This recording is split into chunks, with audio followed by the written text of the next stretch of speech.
Bueno, pues bienvenidos a otro vídeo eh, de álgebra y en esta sesión vamos a ver un tema bastante interesante.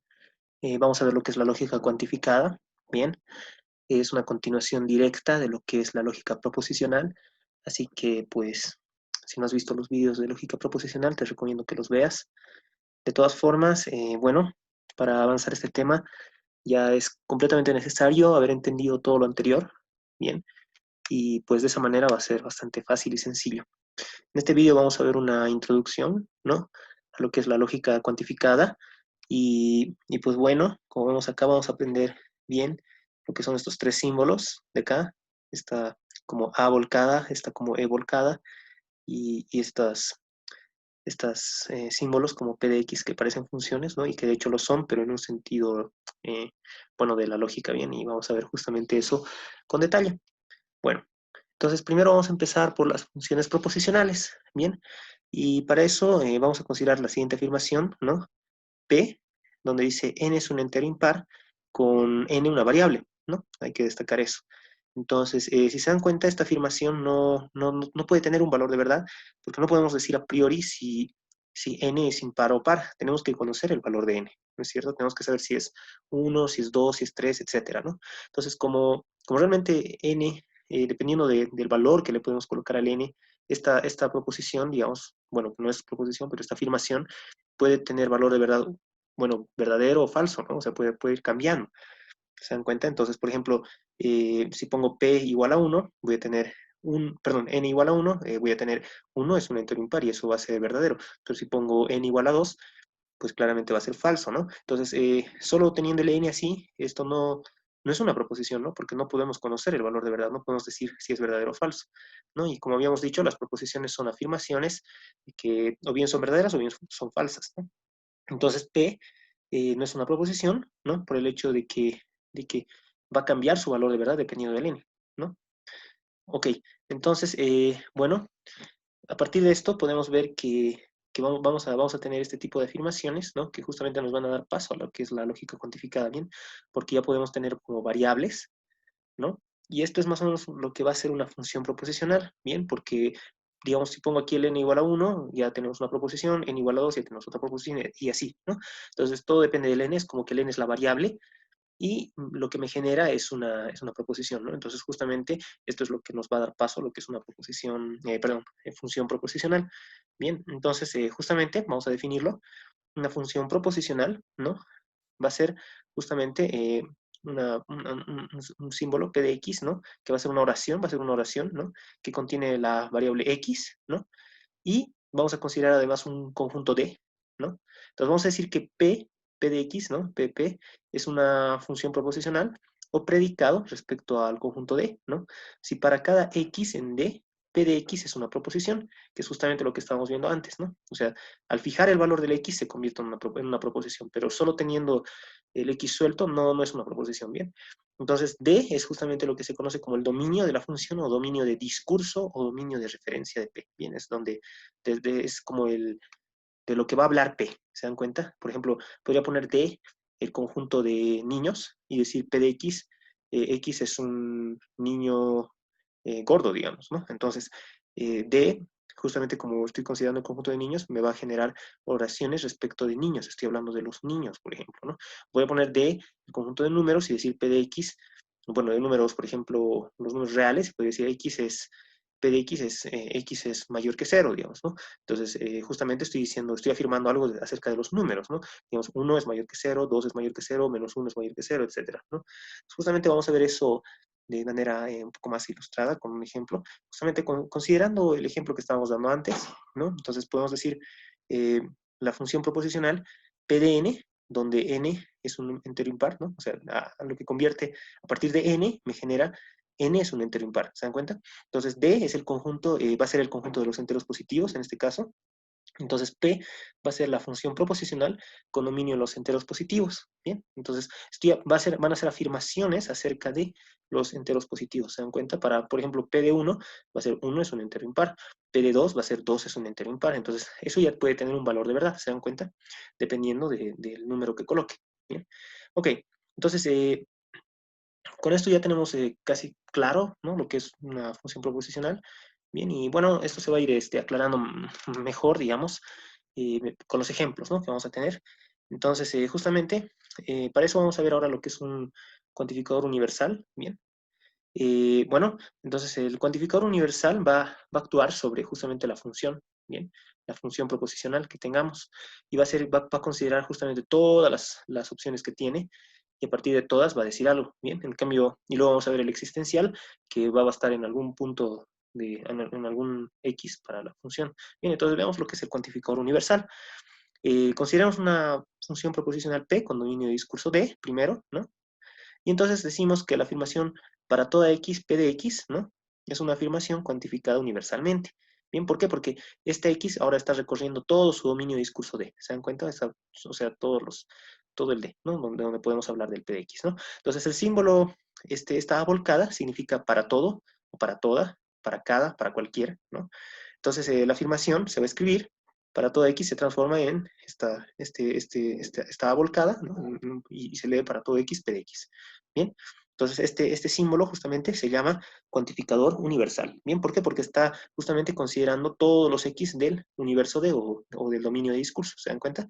Ahora, la afirmación para todo x, p de x va a ser verdadera si p de x es verdadera para todas las x en D, ¿no? O sea, es decir, por ejemplo, bueno, vamos a ver unos ejemplos ahora, pero tiene que ser verdadera en todas las x, y bueno, recién esta afirmación va a ser verdadera. ¿Se dan cuenta?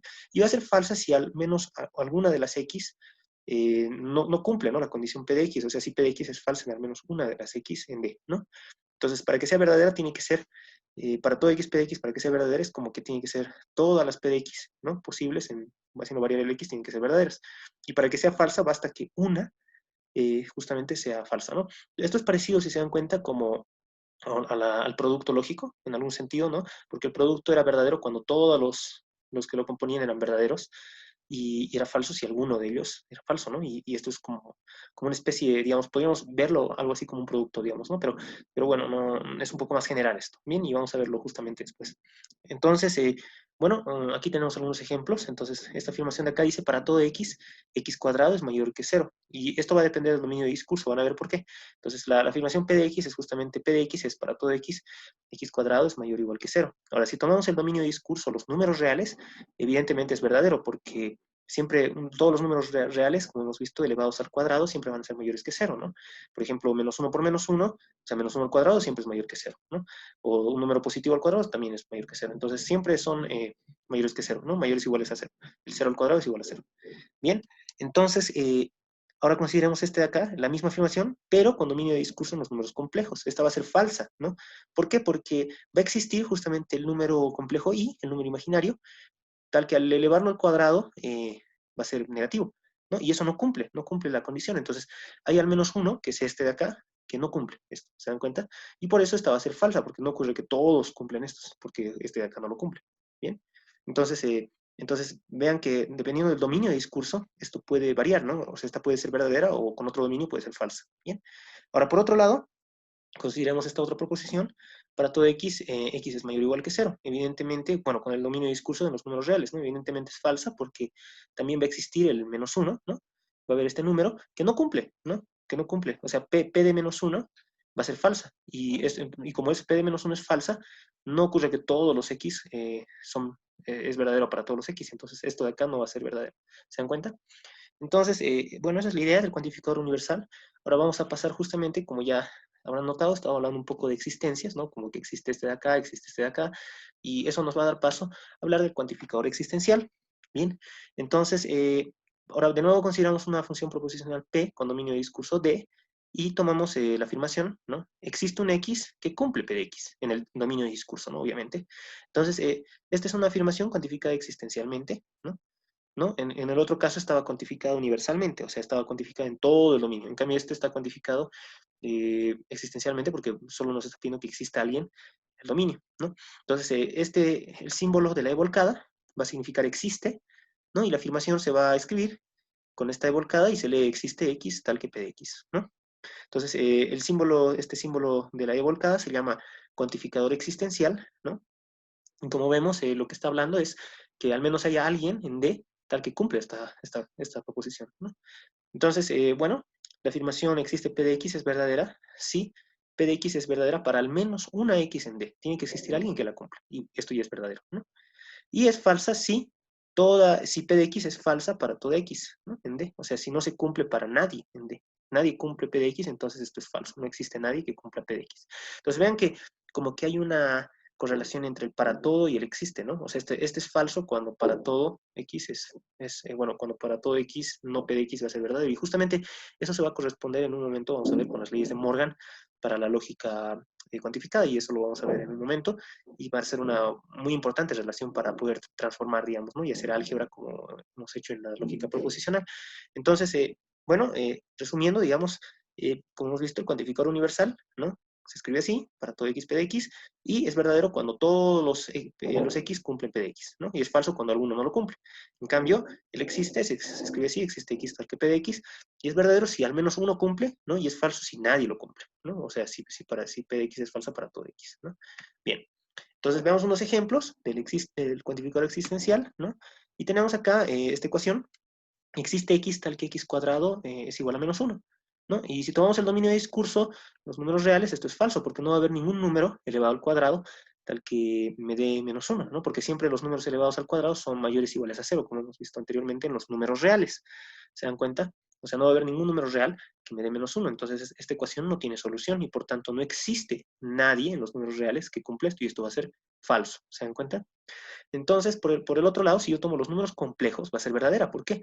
Porque justamente el número complejo y, el número imaginario, me va a dar menos 1. Entonces existe justamente un x en los complejos, y ¿quién es ese x? Es justamente x igual a y, tal que cumple la ecuación, y entonces esta ecuación va a ser verdadera. ¿Se dan cuenta?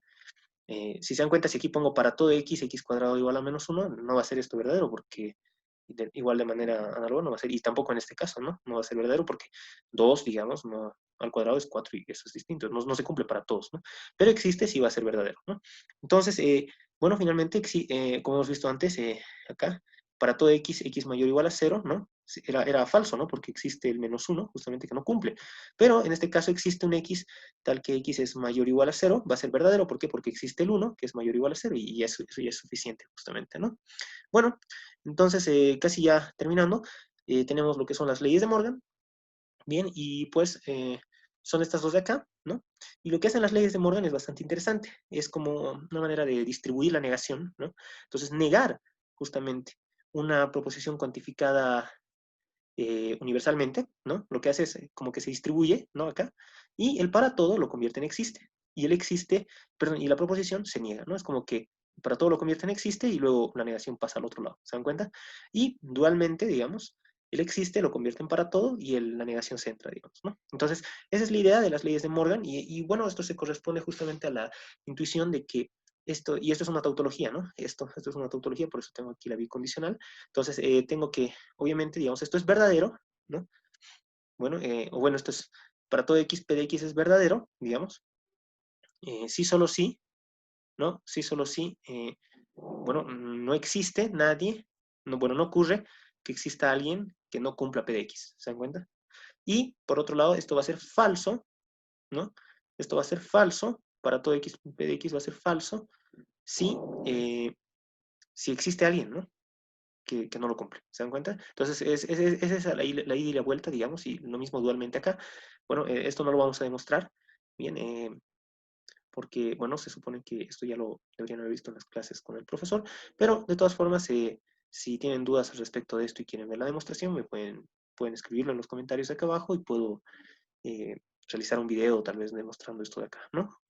Pero de todas formas, vamos a asumir estas leyes de Morgan, y pues bueno, vamos a ver un ejemplo acá, ¿no? Entonces voy a considerar de nuevo la función proposicional p de x. X es un número impar con dominio de discurso en los números enteros, ¿no? Entonces, no para todo x p de x se puede leer como no ocurre que para todo x, x es un número impar. O sea, eso me está diciendo que no ocurre que todos los x, ¿no?, sean impares. Y eso a su mismo tiempo, si se dan cuenta, es equivalente a decir que existe algún x que no es impar, ¿no? Y eso es lo que dice acá. Existe un x tal que no p de x. Entonces existe un x tal que x es un número, bueno, no es un número impar, ¿no? Entonces, si se dan cuenta, estas dos cosas dicen lo mismo, ¿no? Y por otro lado, acá tenemos la ley de abajo, ¿no? Y dice, no ocurre que exista un X tal que X es un número impar. Entonces me está diciendo que no hay nadie que sea impar, ¿no? En el dominio de discurso, eso significa que todos deberían ser pares, ¿no? O sea, no deberían ser impares, ¿no? Y eso es lo que está diciendo acá, que todos los X, ¿no? Para todo X, no P de X, es decir, para todo X, X no es un número impar, ¿no? Entonces, con este ejemplo, digamos, se puede vislumbrar un poco la equivalencia que existe, ¿no? Entre estas dos, pero bueno, sería bueno que puedan verlo, esto, la demostración, ¿no? Ilustrada, y pues bueno, si no, pueden escribirlo, como les reitero, y la podemos ver, ¿bien? De todas formas, toda esta información yo la he sacado de uno de los libros que ya les he pasado, que es el de Johnson Baugh, ¿no? Y pues bueno, está en el Google Classroom y pueden verlo, ¿bien? Entonces, bien, con eso sería todo por hoy, y si tienen alguna duda pueden dejarlo en los comentarios y nos vemos hasta el próximo vídeo.